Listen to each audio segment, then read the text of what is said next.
নিজেকে বদলে ফেলেছেন প্রিন্স মামুনের কথিত সাবেক স্ত্রী লায়লা। ওয়েস্টার্ন পোশাক ছেড়ে পরতে শুরু করেছেন বোরকা। আর এই বোরকা পরেই মামুনের জন্য আদালতে হাজির হলেন তিনি। সামাজিক যোগাযোগ মাধ্যমে যে লায়লাকে সচরাচর পশ্চিমা ধাঁচের পোশাকে বা জমকালো সাজসজ্জায় দেখা যেত, আদালতের বারান্দায় সেই লায়লার দেখা মিলল একেবারে ভিন্ন রূপে।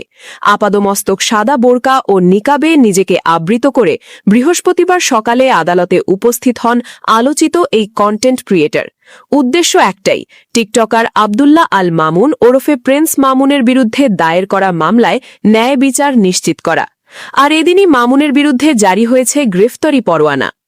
১ জানুয়ারি বৃহস্পতিবার ঢাকার additional chief metropolitan magistrate Mohammad সেফাতুল্লাহর আদালতে এই চাঞ্চল্যকর আদেশ দেওয়া হয়। লায়লা আখতার ফরহাদকে তার নিজের বাসায় ঢুকে প্রহারের অভিযোগে করা মামলায় আদালতে হাজির না হওয়ায় এই পরোয়ানা জারি করেন বিচারক। এদিন মামলাটির অভিযোগ গঠনের বিষয়ে শুনানির দিন ধার্য ছিল, কিন্তু কাঠগড়ায় দেখা মেলেনি প্রিন্স মামুনের। তার আইনজীবী অ্যাডভোকেট আশিকুল ইসলাম আদালতকে জানান, তার মোক্কেল উমরা হজ পালন করতে বর্তমানে সৌদি আরবে অবস্থান করছেন। এই কারণ দেখিয়ে তিনি সময়ের আবেদন করেন। কিন্তু লায়লার আইনজীবী অ্যাডভোকেট সাব্বির সরকার ফয়সাল এর তীব্র বিরোধিতা করেন। তিনি আদালতকে জানান, মামুন আইনের তোয়াক্কা না করে বিদেশে অবস্থান করছেন এবং মামলার বিচারিক প্রক্রিয়া বিলম্বিত করার চেষ্টা করছেন। উভয় পক্ষের শুনানি শেষে আদালত প্রিন্স মামুনের সময়ের আবেদন ও জামিন দুটোই নামঞ্জুর করেন এবং তার বিরুদ্ধে গ্রেফতারি পরোয়ানা জারি করেন এবং অভিযোগ গঠন করে বিচার শুরুর আদেশ দেন। আগামী ৫ই মার্চ এই মামলায় সাক্ষ্য গ্রহণের দিন ধার্য করা হয়েছে। আদালতের আদেশের পর সাদা বোরকা পরিহিত লায়লা সাংবাদিকদের মুখোমুখি হন। তিনি বলেন, আমি আদালতের ন্যায় বিচার পাচ্ছি। আদালতের আজকের রায়ে আমি অত্যন্ত সন্তুষ্ট। প্রিন্স মামুন আমাকে মামলা উঠিয়ে নেওয়ার জন্য প্রতিনিয়ত বিভিন্নভাবে হুমকি ধুমকি দিচ্ছে। তবে আমি স্পষ্ট করে বলে দিতে চাই, আমি যদি প্রাণ ত্যাগও করি তবুও এই মামলা চলবে। আমি অন্যায়ের সাথে আপোষ করব না। লায়লা আরও অভিযোগ করেন, প্রিন্স মামুন ও তার বাহিনী এতটাই বেপরোয়া যে তারা তার মামলার সাক্ষীদেরও ভয়ভীতি দেখাচ্ছে।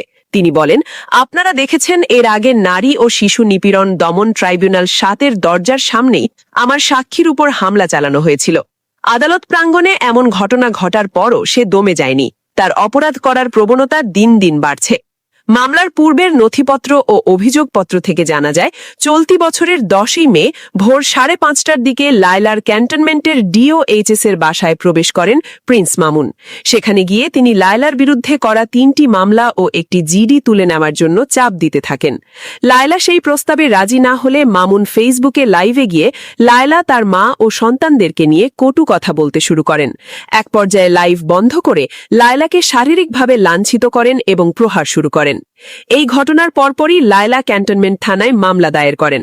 মামলার তদন্ত কর্মকর্তা ক্যান্টনমেন্ট থানার এসআই আতিকুর রহমান সৈকত তদন্ত শেষে গত ৩০শে সেপ্টেম্বর প্রিন্স মামুনকে অভিযুক্ত করে আদালতে অভিযোগপত্র বা চার্জশিট দাখিল করেন। নিজেকে একজন সেনা কর্মকর্তার সন্তান ও সেনা কর্মকর্তার সাবেক স্ত্রী হিসেবে পরিচয় দিয়ে লায়লা দৃঢ় কণ্ঠে বলেন, আমার শরীরে সেনাবাহিনীর রঞ্জক, আমি কাউকে ভয় পাই না। আমার শেষ নিঃশ্বাস পর্যন্ত আমি এই লড়াই চালিয়ে যাব। সে দেশে থাকুক বা বিদেশে, তার বিচার হতেই হবে। এই ঘটনার মধ্য দিয়ে লায়লা ও মামুনের মধ্যকার দ্বন্দ্ব নতুন মোড় নিল।